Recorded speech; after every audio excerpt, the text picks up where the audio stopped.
But then the third time they told us, oh, you need to show it now because we are starting to allow some public activities to take place, but you do need to show this. So I went and I took the third vaccine.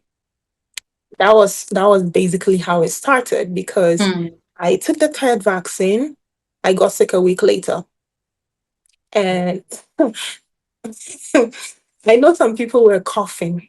I know some were complaining of headache and fever. The first time, my legs couldn't work for 3 days. What? Like, literally. Why like that, Jemu? Welcome back to my channel. Very soon, I'll be introducing my guest to share her experiences in China. If it's something you like to watch, don't forget to like, comment, and subscribe. Hi. Hi. Welcome to my channel. Thank you. Thank you. Thank you so much for having Mm, okay. So, do you mind introducing yourself to us? Okay, so my name is Valentina. I'm from Ghana.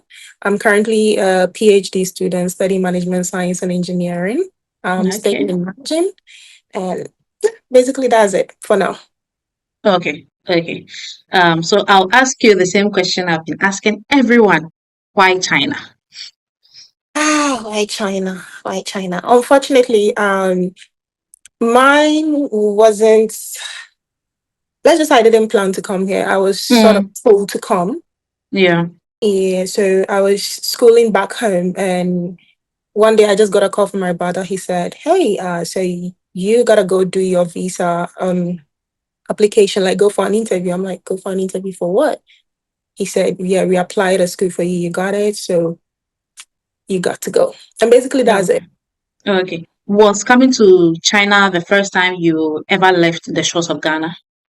No, no. Okay. Okay. It, Okay. So it means that you have some experience in traveling, right? I'll say minor, like very minor Okay. experience. Yeah. Okay. Okay. Okay. So before coming to China, did you have any expectations, any stereotypes? What did you hear about China before coming? But like I said, it wasn't part of my plan. So initially, if I say that I had some expectations before coming here, I'd be lying. I Mm, basically came with a clean slate. yeah. But the only part that I would somehow say later became sort of a stereotype thing for me was the fact that back home we used to think they speak in a certain type of way, like chin chong chin, this type of stuff. Yeah. Yeah. So when I arrived and I realized even what we were thinking they were saying is absolutely not, like not Yes. related at all. Yeah. That was the part I'll say was a stereotype. Yeah. But aside Okay. that, nah, I didn't have any expectations. Okay. Let me share my own experience, although I'm interviewing you. Yeah. So, with the change on chain part, right? When Yeah. you sit in the metro, there's this telephone numbers they mention, Uyaba, Jojo, Jojo, Jojo, right? Yeah. So, because I was used to the change on chain from Ghana, right? During my first days, anytime I sat in the metro, guess what I was hearing? Chill, chill, chill, chill, chill.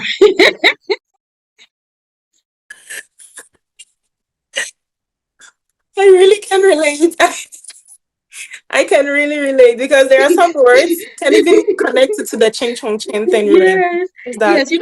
Those were my first days. Okay, I didn't understand anything. I hadn't learned anything Chinese, so all I was hearing was chill, chill, chill, chill, chill.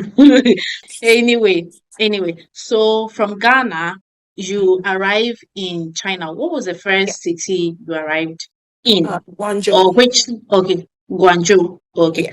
Yeah. How did you see Guangzhou? I saw a whole lot of black people.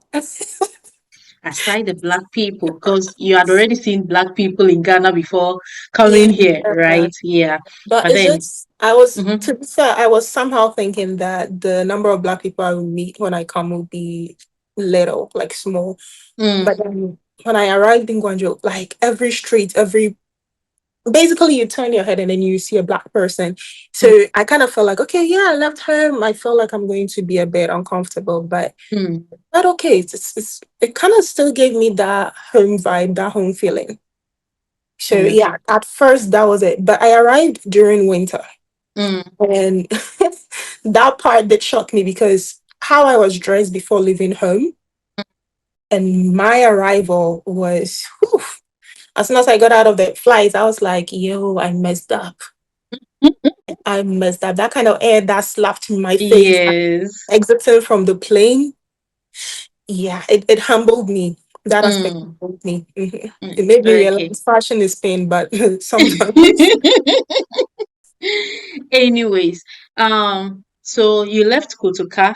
I believe back then Kotoka wasn't as it is now, Mm, right? no. And then you arrive in Guangzhou Airport. Hmm. Can you tell us what you saw, your experience, how big the airport was compared to what you were used to? It was, I am so sorry for what I'm even about to say. But It's fine. so when I arrived, Ghana airports compared to the Guangzhou airport I came to meet in Mm, terms of facility, in terms of size, like in terms of, let me say personnel, catering to your needs, even though there were some language barriers here and there, but then mm, those stuff that I saw basically made it feel like if I'm to compare it to something I'm sort of like conversant with now, I would mm. say Kotoka somehow felt more like a bus station in China for me. Yeah, yeah. And the airport was just, it was big, to be honest. Mm, Like the Kotoka back then was more like a bus stop in China. I'm sorry, a bus station in China. mm. Yeah. Okay. Yeah. Guys, she said back then, right now we have a better airport. Yeah. Okay. Please give us Anyway, that. yeah. Anyway, so which year are we talking about? 2016. 2016. Oh, okay. Okay. And you mentioned that you are doing your PhD. So I believe you came for maybe master's, undergraduate. Undergrad, master's, and now PhD. Wow. Yeah. Wow. You've Medjani. really done well. Thanks. Yeah. Was your undergraduate in Guangzhou, No, I did it in Nanjing. Nanjing? Which school, if you don't mind sharing? So the good thing is I've been in the same school for Mm, undergrad, masters, and PhD now, and it's wow.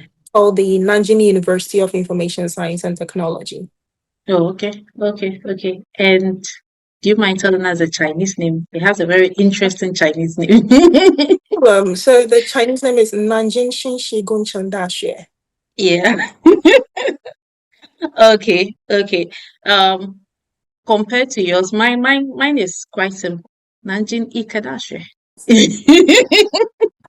For us, we want to show that we are there some, so it Yeah. has And to then be where I did my big. undergraduate was Jungoya Ikadashi, which is compared to yours quite simple to, That's true. pronounce.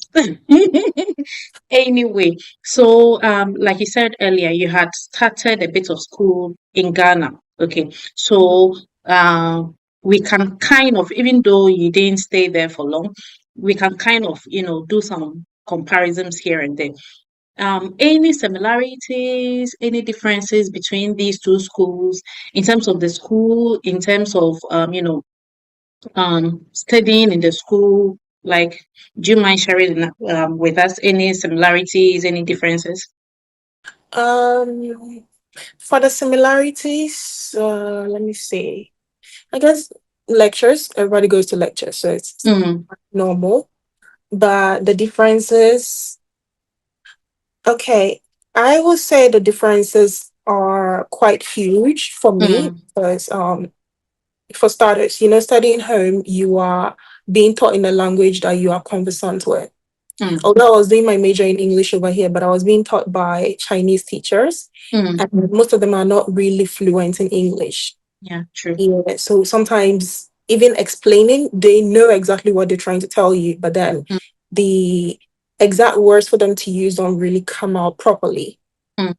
So it's left with you and your God and your mental ability to just do the translation in your mind and then see how to go about it. Yeah. Um, But aside that, I think for the similarities, but I'll say like, classes are tough everywhere you go. It becomes easier if you start learning more and then you get to have more details about it.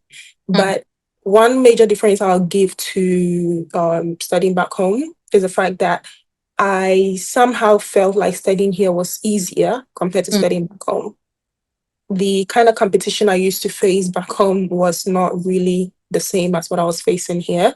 mm. Like the competition back home was tougher than here. And there were some things that I was able to grasp very easily here than when I was home. Because I used to tell Okay. people, for me, growing up, I never liked maths. Most of my teachers that I encountered were not teaching me in a way that I could, like understand. Mm. So I didn't really like it that much. But then when I came here, how they taught me how I was able to, get one or two concepts made it easier for me to understand and get it. Okay. Yeah, Okay. so I think Okay. that's Yeah. So I'm going to ask you a question I've never asked. Um, okay. Yes, on my channel. So you mentioned how tough it is sometimes to, study or to be a student back home, right? And there is this perception that those of us who schooled in China um, came to China, like, especially if you're coming from Ghana, they assume we came to China because we have bad grades, okay? And maybe because our parents have money, so Mm. it's kind of an escape, something. So we could come to, China, right? What are your thoughts on that? I think it's totally wrong. Mm, Yeah, I think it's totally wrong because most of the Chinese universities, I can't say all because I've not really had the chance to attend all, but mm, most that I'm privy to have requirements that you need to meet before they even admit you into the university. And believe me, those criteria are not, so small for everybody to just enter. Like I mm, said, I came here in 2016, and around that time, you couldn't necessarily come with bad grades for you to gain mm, admission. mm, And another thing too is the fact that yes, back home is competitive, but so is this place. mm, In terms of them admitting you, it's really not easy. And the aspect of maybe because our parents are rich, and well, maybe that might be true. However, the fact that your parents are rich doesn't necessarily guarantee you gaining admission for them to give you visa to come to China, mm, mm, which I think is a very huge misconception. It doesn't really, happen that way, or it's not like that. mm, Because taking myself as an example, my class, when I started undergrad, I'm not going to deny, I was in a class with people from Indonesia and other parts of the world. My Indonesian classmates were smart. Like, yeah. they were smart, book smart. Mm, And I was in a class with these people. If I came with bad grades, I never would have been able to actually reach where I am now. true. I think that is a huge misconception. Mm, mm. Yeah. The same with me. So I did my undergraduate in pharmacy and then master's in public health. Okay, so let me say it's in the health yeah So, mhm, sector. And then you realize that most of the students, well, majority of the students who were doing well were either coming from Pakistan or India. Okay, so you had to, compete with them. And we know how intelligent or smart Indians are. So you can imagine yourself, being in the same class with them. Yeah. Also, I would like to add something. Um, let's assume you wanted to do medicine in Ghana, right? okay. And you were so smart, but you couldn't meet the cutoff point. Let's say the cutoff point was maybe I grade 6 or something. Mhm. Okay, you had 6, but then there were a lot of you had 6. I believe if your parents have the money to support you to go to another country to study, so that you still achieve your dreams. Okay, I think it's just fair, right? Yeah, I think it's just fair Yeah. because I don't see anything wrong. Okay, because we've had medical doctors, from not only medical doctors. I'm talking about medical doctors because I'm in I'm closer And to health that sector. field. Yes, Yeah. yes, yes, yes. Yeah. So I don't think there's anything wrong if your parents, have the money to support you. I don't think there's anything wrong. But just like you said, it's a wrong perception, right? That those of us who come here is because our grades were not good, you know, kind of. Yeah. Anyway, away from that, um, you mentioned you did your undergraduate here. Why did you stay to do your master's and then PhD? Why? Do you love China that much? Okay. This is based on unpopular opinion. Mm, When I was doing my undergrad, the plan was finish undergrad, go home. That was the plan. Because, like I said, initially I wasn't really planning to come to China at all. mm, mm, And unfortunately, I had a bit of ups and downs, a couple of bottlenecks that I sort of went through and faced. So it mm, kind of made me feel like I don't necessarily need to stay behind. mm, I just need to finish up and then leave. But unfortunately for me, um, when I was about to graduate, COVID happened. mm, So I ended up staying because I was like, okay, I have two chances. I can go home. But looking at how the whole, pandemic has been and with all these health crisis issues just popping up, it's better to stay at where you are a bit comfortable mm, and then you can move on from there. So I stayed for masters, and luckily for me too, I was able to also get scholarship to mm, further my education. So I was like, okay, this is a really great opportunity for me to just grasp on. But when I finished my masters, the PhD part, after COVID, well, let me say the post-COVID era with people sort of rejuvenating and basically coming out of the shock of what happened, it kind of took us, some of us, a long time to overcome it. So completed, COVID somehow over but still lurking in the background. I applied for my school, got a PhD opportunity, so I decided to weigh the options. Am I ready to basically leave my comfort zone and start something new, or proceed, continue with my comfort zone, finish that, and then heal myself in the process so that I can move on to the next stage? mm, I started weighing the pros and cons, and honestly, the pros overweighed the cons. Like the pros of me staying back overweighed the cons. So I decided to proceed and do the PhD. Also, it's free scholarship, so I worked for it, but gained the scholarship opportunity and decided to take advantage of that. okay, okay, Yeah. okay. Yeah. So, you mentioned COVID. Um, what was your experience with COVID? Yeah, I tell people this. I died. I died 3 times. I, I died 3 times. Like, Mm, so the first time, when COVID happened, vaccines were like we're being told to go get vaccinated. mm, But the very first batch of vaccine, I didn't take it because I wasn't really okay with it. Like with the whole, "Ooh, there's a pandemic, you go take a vaccine." I was like, I'd rather, apply the preventive measures they are telling us to apply mm, than to introduce like new antibodies that I'm not really aware of. It's, yeah. build up. Mm, Didn't take the first one. The second one also, I didn't take it. I missed it.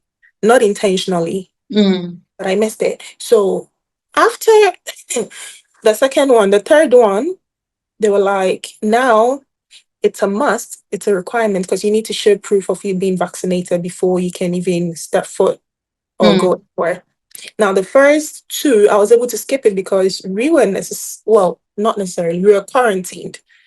So you didn't necessarily need that receipt or whatever to show that, oh, I'm vaccinated. You didn't really need it because you're not going anywhere. mm, But then the third time they told us, oh, you need to show it now because we are starting to allow some public activities to take place, but you do need to show this. So I went and I took the third vaccine. That was basically how it started because mm, I took the third vaccine. I got sick a week later. And I know some people were coughing. I know some were complaining of headache and fever. The first time, my legs couldn't work for 3 days. What? Like literally, I called my mom. I was crying. I'm like, Ma, I took the vaccine. And I What think the have they paralysis. injected into me? And mind you, I don't know if you remember, but during the COVID time, there were some Mm, government evacuations and the yeah. planes. Yes. So my mom called me and she was like, "Oh, well, basically you're about to graduate. If you're not okay with what's going on, just take the flight. Even if you don't take that one, you can book your own flight and come home." Mm. Me, I wanted to show myself like, "Oh, don't worry, we got it covered. It's better to be at the source than just travel. Besides traveling, I don't know who I'm going to meet on the way." Mm. And then it happened. I called her. I'm like, "Mom, my legs are not working." She was like, "What do you mean by your legs are not working?" And then I narrated what I just said to her, and she was like, "Okay, just give it some time. Let's see." Second day, legs were still not functioning. And it's not as if I could maybe feel some pain or whatever. It was just numb. Like Mm. my legs were just numb. So the third day, I started feeling a bit of like sharp pain, like within the leg. And then I was like, okay, maybe everything is, starting to feel better. It's gonna be fine, no problem. I could walk on the fifth day, but not so much. And I think because I was also laying for a couple of days, so like Mm. not moving also kind of made it worse. Mm. But then I got, thanks to a friend, he brought me some medication. I explained the situation. He went and got me medication and everything was good.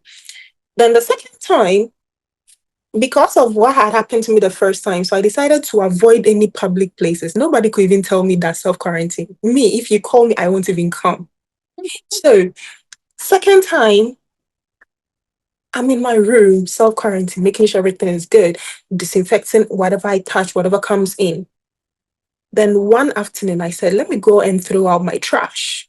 I used to do that at night, but Mm. this time around, quarantine measures were still in place, so you could really actually meet people when you go outside. So Yeah. it's like, okay, let me just go through out my trash and then come back.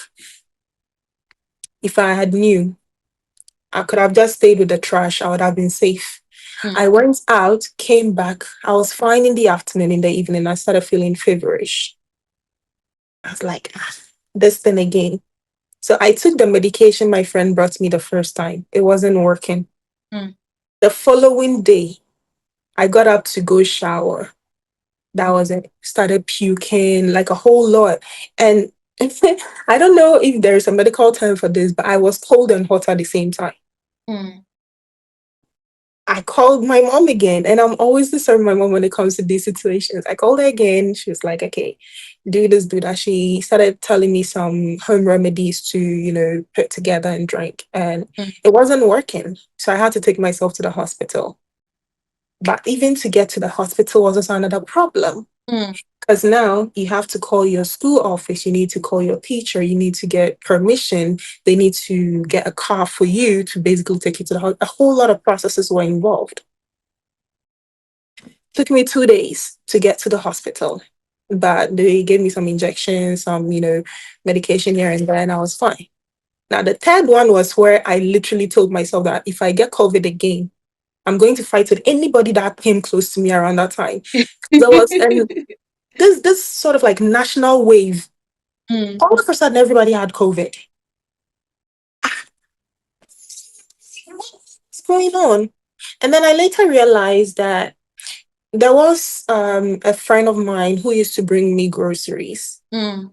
He got it outside, but his immune system, I don't know where that guy, his built up is from. I think I Mm. need to go and source it. He apparently had COVID for more than a week Mm. and he wasn't feeling sick or nothing. He was still walking Mm. around, everything was fine.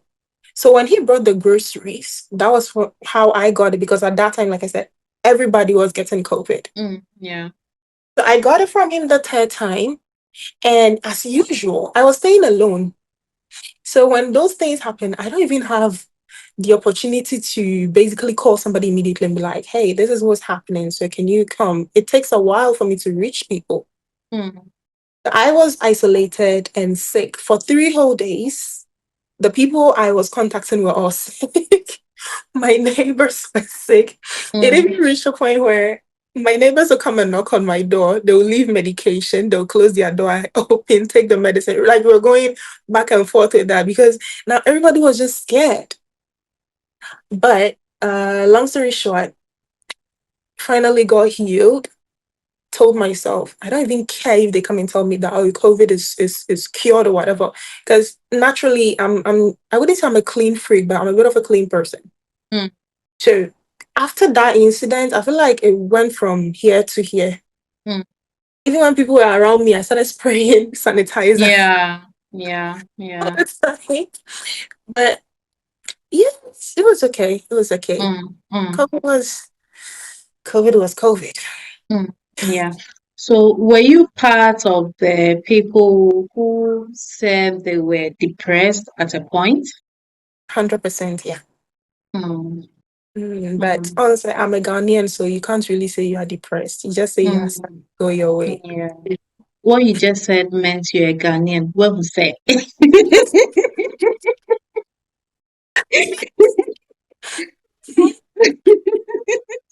Necessary. Hmm.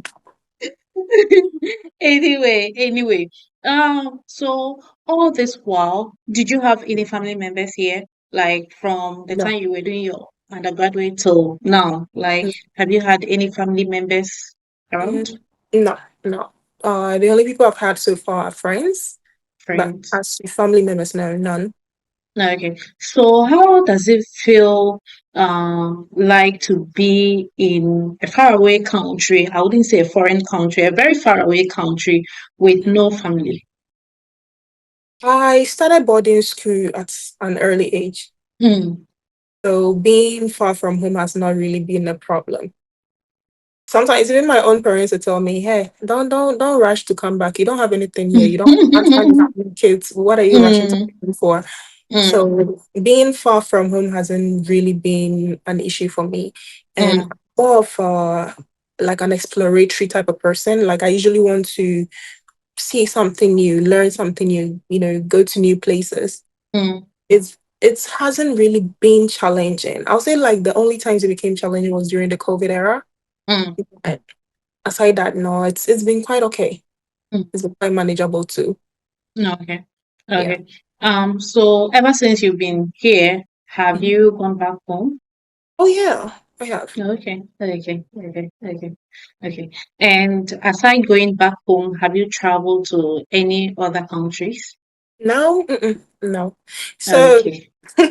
another thing COVID took away from me was that I bought ticket to go to Indonesia, and then COVID happened. Mm.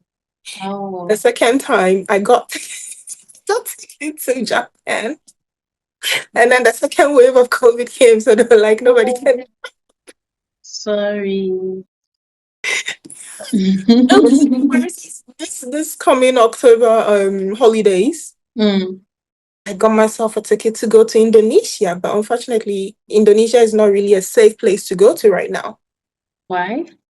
Am I They are missing having something? some, yeah, there are some one or two disputes currently happening in the country. So Oh, yeah, it hasn't really been safe, if I should put it that way. oh, okay. I Yeah, have been there before. lucky. I don't know. Maybe this is like a sign for me to be like, hey, don't go out. But I have been traveling to Yeah. China a lot. Mm. Oh, For okay, okay, yeah, okay.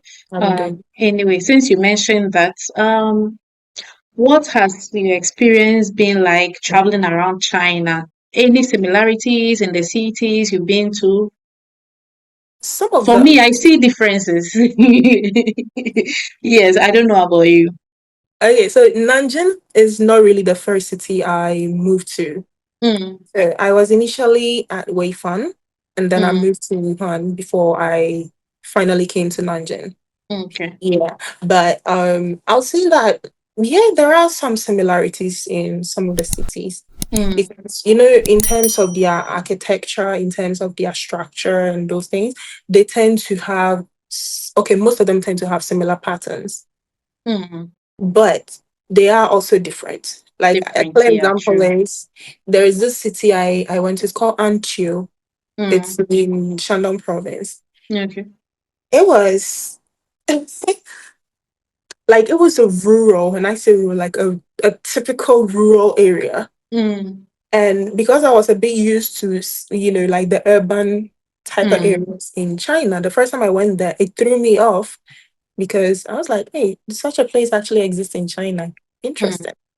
So with time, I started checking out other like rural areas, and I realized there is a vast difference. Even mm. amongst the urban areas, there are also like vast differences amongst most of them. Yeah, yeah. Because Nanjing, we can't really compare Nanjing and let's say a place like Shanghai or Mm, Wuhan or mm. even Beijing. Like they might have some similarities, but yet they're also different. Yeah, yeah. Okay. After staying in China for all these years, how good or bad is your Chinese? Ah, buhao, buhao. I'm very fluent when it comes to food. For me, I always tell Mm, people this. If you want to hear me speaking Chinese, like good, really good Chinese, it's when I'm hungry, we're going to mm, order food, we're at a restaurant, then mm. top notch. Because I need to let them know what exactly I want to eat. You want, yeah. But regular conversations, nah, my Chinese is buhao. It's Mm, not so good for, let's say, someone who's been here for quite a while. mm. Yeah. Yeah, okay. Okay. Yeah. So, I believe, like you mentioned earlier, right? There are Indonesians in your school, and I believe not only Indonesians, but other Mm, nationals, right? yeah. How has your relationship with them been like? It's quite good. It's quite Mm. good. Yeah. Um, you I'm meet sorry. So I'm asking this because, like, you are coming from a place like Ghana, where you were used to mostly Ghanaians, although um, Ghanaians from different parts of Ghana, but still Ghanaians, right? But we are yes. talking about people coming from different countries, okay, with different, backgrounds. Yeah. So how were you relating to them? It was good because I think mostly when you're able to sort of like get along with people and fit in, it makes it easier to, meet new people and, Mm, sort of bond. So that was the kind of experience I had. Because for me, when I arrived, I met people from Zambia, Kenya, Tanzania. But I also got the chance to meet people from Russia, mm, Ukraine, US, Canada, and so on, like other places. So one thing I noticed that irrespective of the background of the person, yeah, we have our cultural backgrounds, we have our mm, traditional backgrounds that we can't really forgo, but we also have similarities. Like I'm into playing games. Most of the people that I met, luckily, are also into playing games. mm, Sometimes you might be into food, you meet people that are also into that. Culturally, like I said, might be different, but then similarities in terms of hobbies and what you guys are into tend to bring it together. Now, there are some people that I met that, if I'm being sincere, if I could go back in time, I would sort of like push myself from meeting them. I was just like, hey, hey, hey, hey, keep walking. Like this is not your type of people to be, meddling or mingling with because the experience wasn't something to write home about. I feel it's normal. Exactly. Yeah. Yeah. Yeah. But aside that, yeah, I think it's been quite okay. There are Mm, some few ups and downs, but overall it's been quite a good experience for me. mm. Okay. Are you able to get Ghanaian foods here, or you're the type who doesn't mind, the kind of food you eat? Kind of food in quotes. I okay, so I'm picky with food, but not picky in the sense that I like to, stick to just one. I'm picking Mm, that I don't mind actually diversifying my palate. mm, Yeah, so it doesn't matter. I can eat as long mm, as what is in there is something that I can consume. I'm fine. mm. But if it's something I can't, then mm-mm. Yeah, okay. Yeah. Okay. So talking of food, what's your favorite Chinese food? Oh, this is tough. Do I have to say only one? You can mention as many as you want. Okay, Okay, so what are your favorite Chinese foods? this one I can answer properly. Thank you. you for the whistles. Favorite Chinese food. So I like to eat foie gras. Okay. I like to Hot eat, spots. yes, Beijing Kao Ya. Okay. Love that. I love oh, there's this one. We used to say, oh, Huamenji.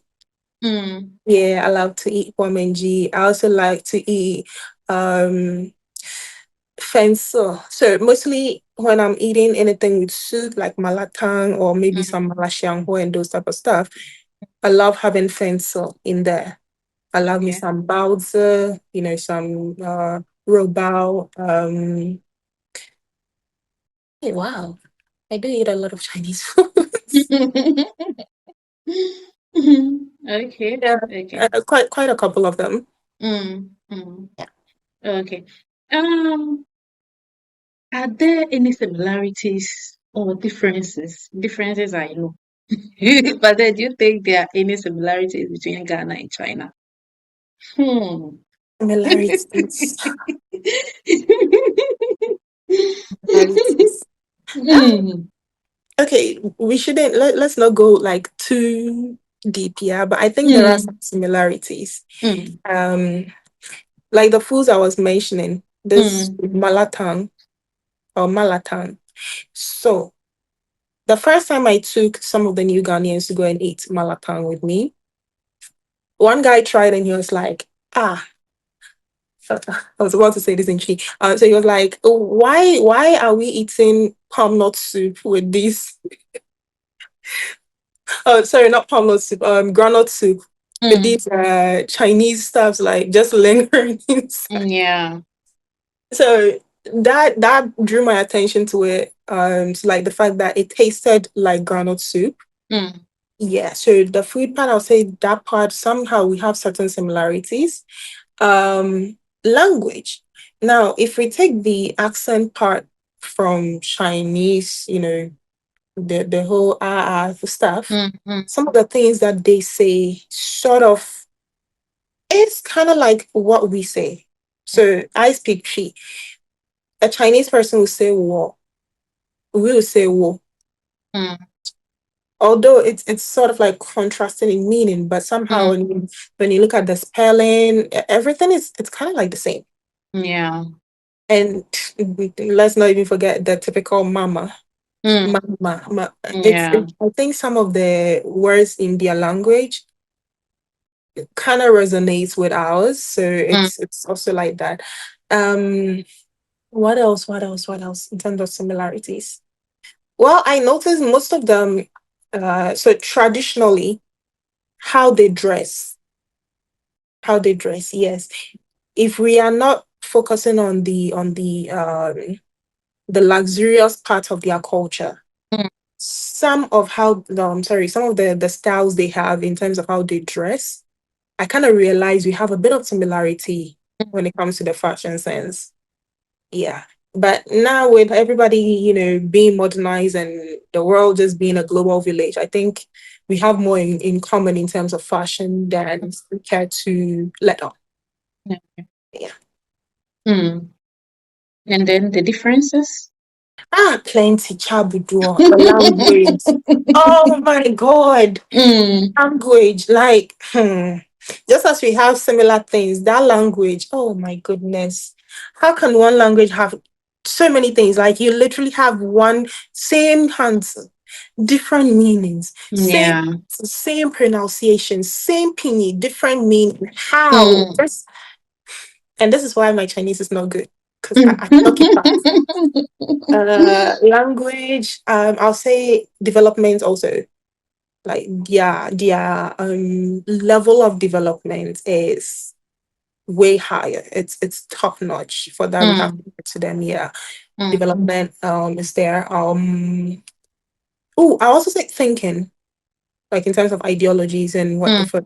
Yeah, it's quite different between ours and theirs. And are there even more? I think those are that's all for now. Hmm. For now, yeah. Yeah, okay. Okay. Do you think there's anything Ghana could learn from China, and then China in turn also learn from Ghana? Mm, okay, I think so. Right now, in my opinion, I think Ghana is one of the fastest developing African countries. Mm, And well, it may be arguable, but I think it is one of the fastest developing African countries and mm, probably a global scale also. So regarding the the development, and I mm, keep hindering on that because hinting on that, sorry, because I feel like if we're able to at least adopt a fraction of their work ethics and their forms and structures that they actually put in place to make sure that things are being brought up, it will really help us. Because I really love my country, like mm. 100%. But there are some roads that they were being constructed. They were being constructed when I was like Mm, young, like super young, and they're mm, still under construction till date. mm, But when I came to China, I remember when I moved to Wuhan. So when I moved to Wuhan, I was staying at Wuchang. It's sort of mm, like another district. The particular place where my school was located, there was a road right in front of the school, a mm, main road, and it was under construction at that time because the place was opening up but not fully open. mm, When I left, I went there a year later. They literally mounted an overhead. mm. A year, this is not even like I'll say maybe years later. No, this was a year later. A year They had later. completed the road, lifted an overhead. I was just there like, wait, so is it that the overhead thing they just did was it already assembled somewhere and then it just came just dropped it? And you could tell the quality of work they had done. Really? Even where I'm currently staying, when I moved here, so the place I'm staying is closer to where they assemble the subways, like the Mm, trains for the subways. yeah. So they had a notice out I there think that I they can have. see your place from here. Anyway, let's go on. So they were like they have this notice app that they are making construction for a Mm, new railway. I was like, okay, construction for railway. Okay, let me just relax. I mean, how mm, is that my concern? So there was one evening I went for a stroll. And on my way coming back, I saw that they had assembled some of the subways and it was on a trolley, sort of not a trolley, like a truck trolley, mm, mm, were dragging it to go and put it on the rail in the evening. At that moment, Ghana had already had an issue with a train mm. having anyway, Yeah, I I don't want to remember. say that, yeah. So they still till date, they still haven't sorted that issue out. No, no, no. But right here, I don't even have to go far. I can literally point my hand and then just right here, they literally assembled a whole full train Mm, in a day. yeah. And they had it on the rails, testing, making sure everything is fine, everything is okay. I was like, uh, I've been here for a while, but these are some cultural shocks that I'm experiencing. And when I came at first too, I think another part that sort of helped me not notice some of these things, but I think was bad, was the fact that I was ignorant to most of the situations that were happening back home. Mm, Because there were some things I feel like it's not really my problem. So why do I need to worry myself about knowing? But when I came here and I realized and I started following up, I started like listening to the news, keeping up with times, I'll hear one thing and I'm like, hey, this thing they are talking about, why are they making it so complicated? Isn't this yeah. supposed to be this and we are good to go?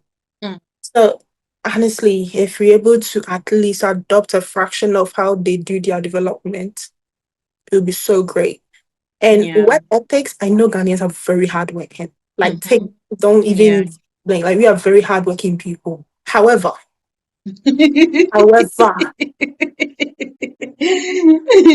hmm, Well, Val, let me come in here. I think just like you said, Ghanaians are very hardworking, right? But I think no one is held accountable. Okay, here in China, everyone is held accountable for whatever they do. Okay, Exactly. so you mentioned the construction of, railway lines. Assuming the contractor doesn't do his work well, Okay. he's going to face some punishment, Mm, right? yep. Yeah. And then you mentioned the roads being constructed in Ghana. I almost died on one of the major, in fact, Last the year. major road in Ghana. Yeah. I think 11 years ago. Okay.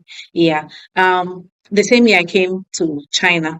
Okay. I almost died on that road. And to date, that road is still as bad. I think it's even worse. Okay. China, just like you, has taught me a lot of things. Um, Ghana still has highways, like one going, one coming. What I realized in China is that um, there is nothing like that, one going, one coming on our highways, okay? So Yep. there is a median, okay, or a division. So there is never a head-on, collision. Okay, mine True. accident was a head-on collision, okay, resulting in death and all that. Okay, so I think these are some of the things we could learn. And then I also realized that the quality of some of infrastructures, the roads, and like we're very poor. Like I said, Yep. no one is being held accountable. So even if they are doing anything, like they don't care. All they think about is the money. But forgetting that your family member will be using the roads, your family member will be in the schools you are building, your family member is going to, use these, facilities. So I'm thinking maybe we are not thinking of ourselves, because if we were indeed thinking of ourselves, if you were thinking of the fact that your child, your family member is going to use whatever you are, building, I think you do it very well. True. Yes, It's yes. true. So I think in a way we are not even thinking about ourselves. I've been here for 11 years. I came to China when there were just two metro lines. Now they're I mean, like in Nanjing, there were just two. Okay. The airport line. I came through Nanjing Airport. I had to Mhm. take a taxi to my school. You know how far my school is from the airport. Okay. I had to take a taxi. Now I can But just get on the, metro. And now they've even extended the airport line. they have. Saying that. Yes, yes. And even our line here, S8, it has also been extended. True. Okay. And you can see how fast. But then I still attribute how, developed China is to, accountability. If people That's are held, not just held accountable, if you do the right thing, you should be rewarded. If you do not do the right thing, you should face, the law. reasons. Of Okay. course. Yes, yes. And I believe if we are to go by that, we'll get a better Ghana. But let's just pray. No accountabilities. And that stuff, I think we need to do fasting and prayers. Points. Anyways. Um, any cultural shocks? Yes. Mm. Oh,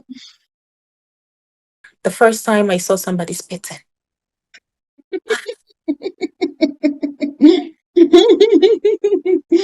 It still bothers me till date when I see that. Mm. Because, like, how dare you spit in Ghana? This was no that part it still shocks me to date because Mm. the part that threw me off was the fact that we were literally sitting in an office and a man did Wait, that. in an office? In an office, we were having a meeting, like it was a whole lot of people, and then he just did that. And he did it so casually that I Mm. had to look because I was a bit new in China that. Mm. So the Mm. people I went with, they knew the culture, they've assimilated into the whole thing.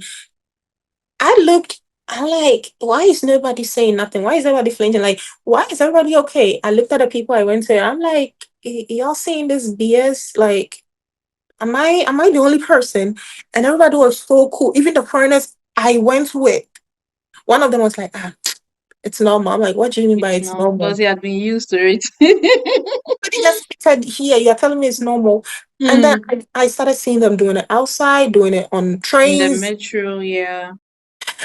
That one I will never. I keep telling you I can stay here for years and years, but I will never be used to that.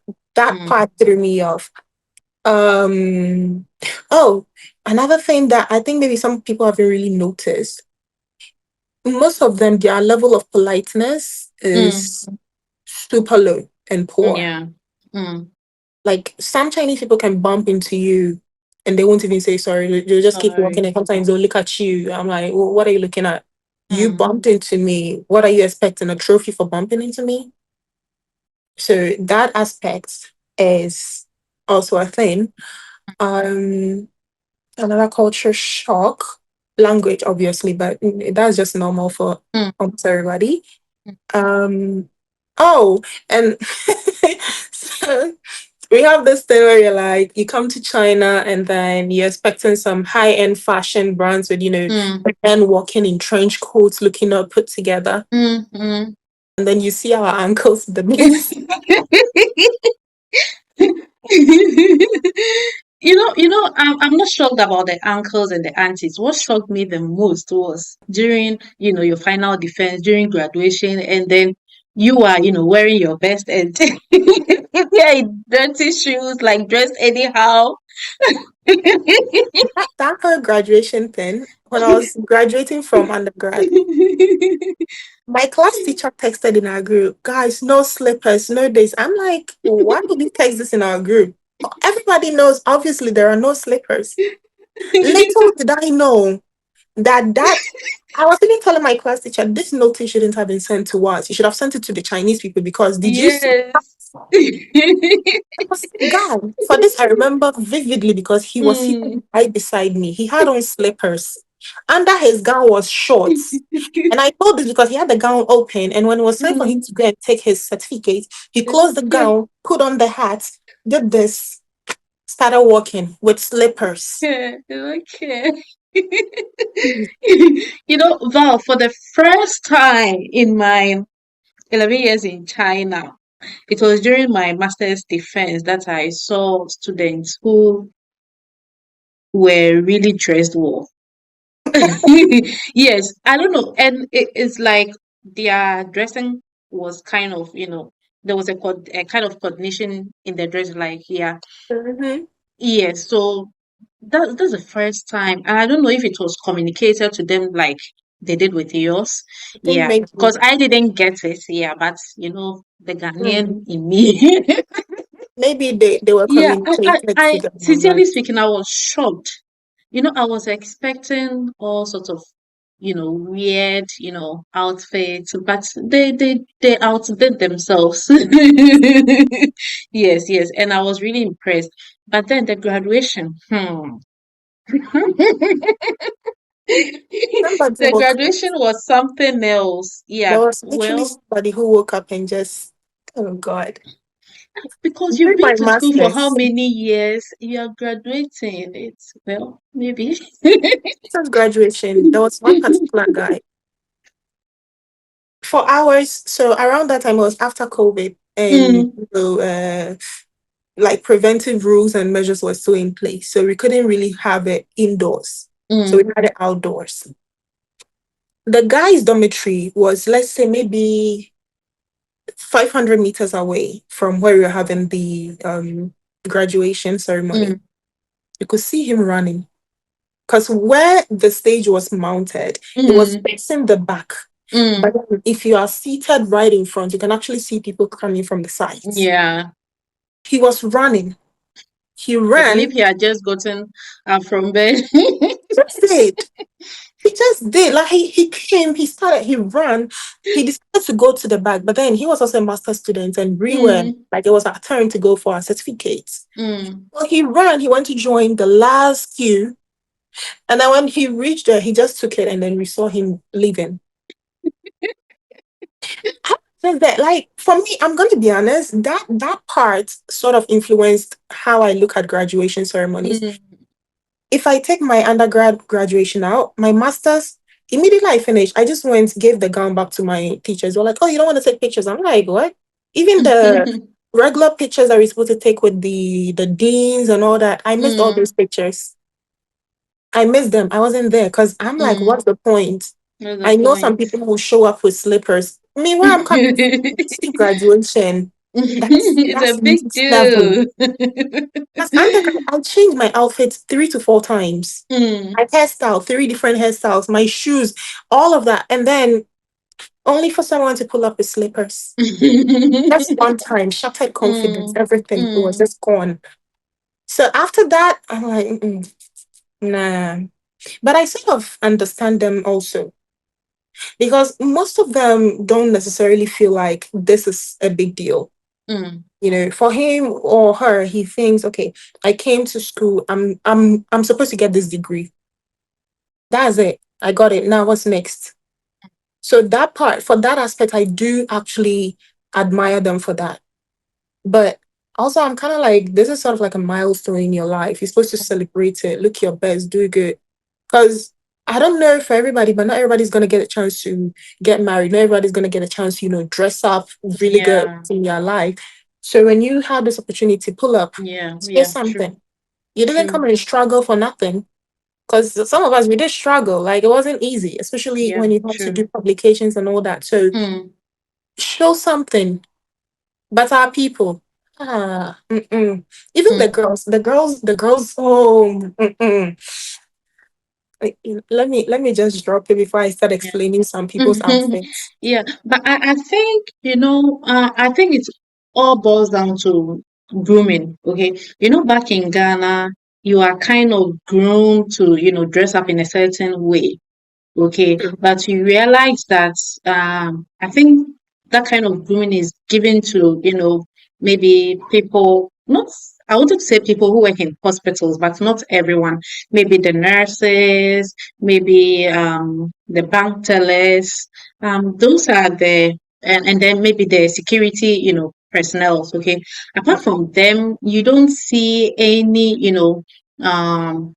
should I call it is it formal dressing or I don't know Yes, what it's called. Yes, you don't see it. Okay, yeah, you go to class to meet your lecturer or your laoshe, and your laoshe is in hot pants or pump shorts,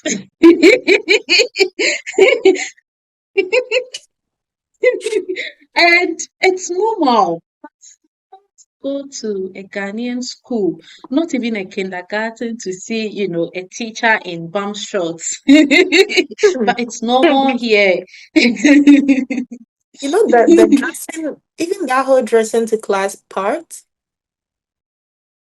It got to a point where sometimes if we had a group presentation and I was part of a Mm, group, I'm like, should I tell these people in advance? But the good thing is, I was in a class with people that would dress up for these things, so it was quite mm, easy. mm, But I've also had my fair share of thinking you're supposed to dress up for something. And then I reach there and I'm like, why am I the odd one out? And it happens a lot. Like it mm. really happens a lot. So now I've gotten to the point where if anybody invites me for anything, whether academic, whether personal, whether, event wise, I'll ask, what's the dress code? Yeah. Because I know myself, for me, I will pull up. When I say Mm, I will dress and pull up. mm, mm. So if you give me the dress code, I know we're going casual, no problem. Are we wearing slippers? Sure, I'll come with my slippers. What are we wearing? Sneakers? Okay. But if you don't ask those things, sometimes, yeah, we're going for dinner, which is also another thing. Mm. You be invited out for dinner. For me, when you tell me we're going out for dinner, I'm expecting some classy, put together type of vibe. Yeah. I'm pulling up in heels. And then there's people in slippers, some in these like dirty sneakers you could clearly see they've Mm. never washed. Yeah. And then now I feel bad Yeah. because I'm like, is it that I overdressed or you just underdressed? Which is Mm. which? But yeah, that dressing bit, I feel like if we start talking, that's a whole segment on its own. Yeah. Yeah. Maybe you True. should open another channel for that. Just because it's not easy. Not at all. Anyway, any good experiences in China? Oh yes, yes, yes, yes, a lot. Mm, yeah. Can you share? Um, so okay, for starters, I realize when you actually put in the effort, Mm, you are rewarded at the end of the day. yeah. Like I'm currently on scholarship. But I wouldn't Mm. have been able to attain it if I didn't really focus on like getting my grades and putting in effort in terms of my academic works. Yeah. Um, Thankfully, I was able to meet a great supervisor, Mm. used him for masters, and still currently using him. So that has been one of the greatest like opportunities that I Mm. will say I've been granted. Yeah, for now, yeah, those have been good. I also got the chance to meet really good people. Yeah, so yeah, I What think about that bad experiences? Sorry. Bad bad experiences. experiences. I'll relate it to people. Mm. As yeah, there were some people, like I said, like if I could go back, I'll just erase their existence. Because some of them I realize they basically take advantage of fresh meat in the system. Mm. Mm. And instead of being helpful, they tend to manipulate and then find ways to actually get you to one way or the other be in debt to them. So it's more or less like signing a deal with the devil type of vibe. Yeah. Um, the language part was a bit of a bad experience at start because imagine you go to a place and then the only thing you see in are Chinese characters. You don't know how to communicate. Sometimes you even show your translated stuff to somebody and they're like Timbudon or Kambudon. Like, but it's your Mm. language. Yeah. Yeah. Imagine by Timbudon and Kambudon. If you don't get it, how am I supposed to get it? Mm. Oh, this experience. So I went to a tourist place in Changzhou Mm. and this Chinese man walks up to me. He pulls my hand. He starts doing this. And then he goes like, oh, I was there because I wanted to see how the whole thing was going to play out. I Mm. didn't know what was happening. So then he calls his friend and he tells a friend that, oh, Ganjin. I'm like, I know my Chinese ain't good, but this one I understand. What do you mean by she's clean? He's like, Buhaisa. I'm like, what do you mean by Buhaisa?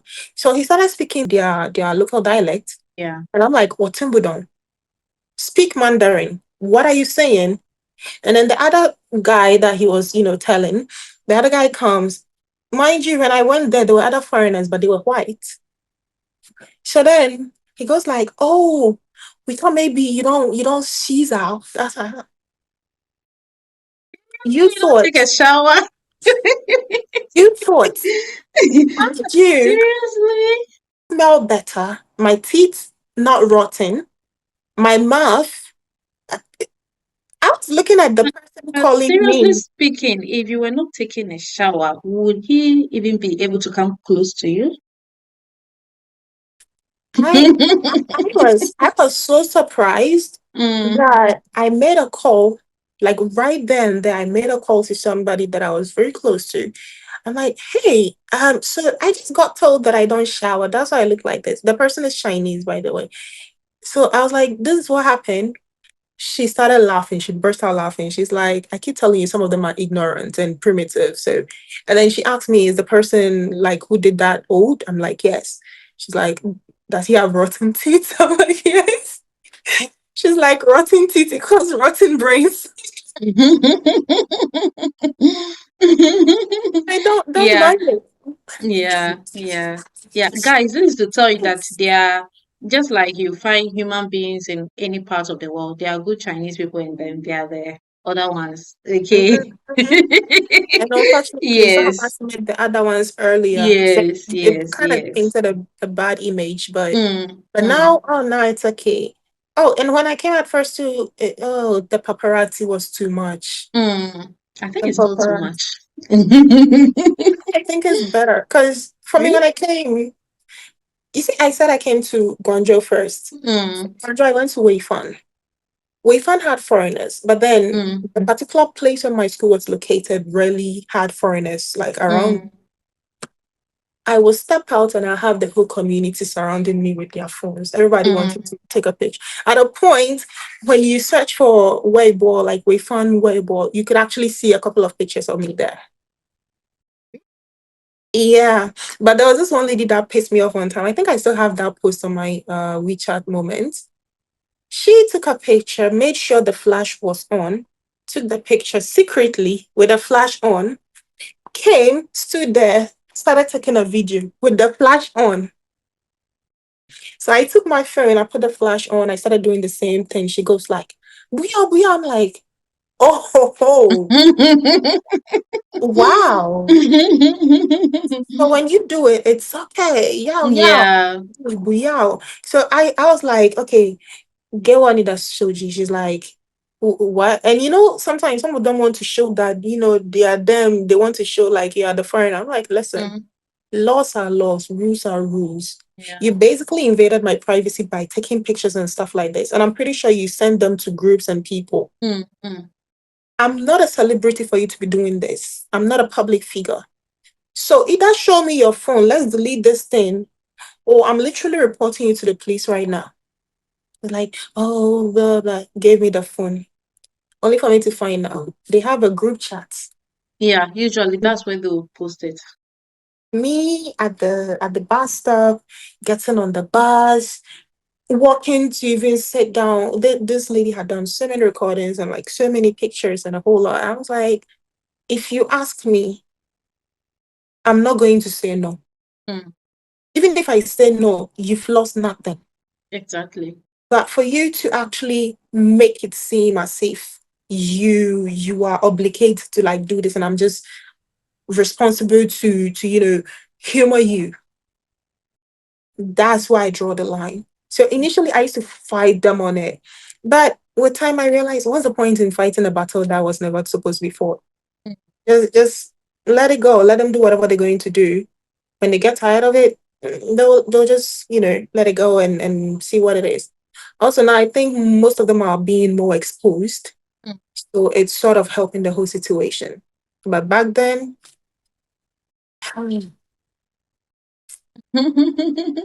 life in China, Anyway, something else. anyway. Yeah. I think we are almost coming to the end. Given the chance, okay, after Yeah. living in China for all these years, if you were to take something from China, what would that thing be? Or if you were to take a lot of things, a few things from China, Yeah. what would it be? Okay, so To Ghana, I mean, here. I've always had a different mindset, always. But coming to China also helped me to grasp a few concepts that made me understand that, yeah, I may have a different mindset, but then how Mm, to execute it will basically make it come to fruition or fail. So I'll say first thing would be like my mindset towards things. Like mm, you're talking about the whole accountability thing. yeah, You won't necessarily go mess up and go scot free in China. true. In Ghana, you can mess up and somehow you will end up going scot free. Some people have done things that even till date we talk about them in debates and whatever, but Mm-hmm. nobody knows how that whole situation escalated and ended. Yeah. So I would definitely love to apply certain kinds of mindset that I picked up from here. Mm, So one thing is we were talking about, the infrastructure in terms of quality and everything. Management. true. Management. That is something that I strongly, really, really will actually apply if I'm to, go Mm, back home and then have the opportunity to do something. Management. Because we may have the infrastructure, may have the structures and everything built up, but the management aspect is kind of poor. mm, Yeah. So those I would definitely apply. mm. Um, soft life. Yeah, Which yeah. is just so funny, but Mm, that's just another thing I would love to apply because so I went home during the winter and summer vacations mm, for last year, mm, and I struggled the first time. The first time was during mm. the winter holidays. I really Yeah, struggled yeah. because I'm so used to walking around with just my phone. Mm, But I reached home and now I realized I had to be carrying watts of cash in order to transfer yes. some things I needed. I forgot that I was back home. So instead of like, I'll pick my phone about to order something. I'm like, hey, and I have to drive and either go get it or get an Uber or get a Mm, car just to go get it. That life, I think China's fault me in that aspect. yeah. I would Yeah. definitely try to implement that. I know some of the things are being implemented in terms of Mm, like the whole delivery systems and stuff, but we still have a bit of a long way to go because mm. we've always have a digital economy back home, but we haven't really been implementing it much until it sort of became like a novel concept, and now Mm, it's been accepted. mm, So hopefully we can do that also. Um, what else? I don't think I have much to change. I think Ghana has a lot of things already covered. yeah. We just need maybe the people to change the mindset and how they look at it and how they work on it. And Mm, hopefully we might be able to solve it and fix it. yeah, okay. Okay. Val, Yes. thank you for coming. My pleasure. I Thank you for really having me. enjoyed I really enjoyed our session together. Thank Yes. you. And I'm Thank very you. grateful. My pleasure. Thank you so much for having me. It was really Yeah. and I enjoyed every bit of it. I'm glad you did. I'm glad Don't you worry. did. Next time I come is going to be more better. Yes, yes, yes, yes. Guys, if you enjoyed watching, don't forget to like, comment, and subscribe. Bye.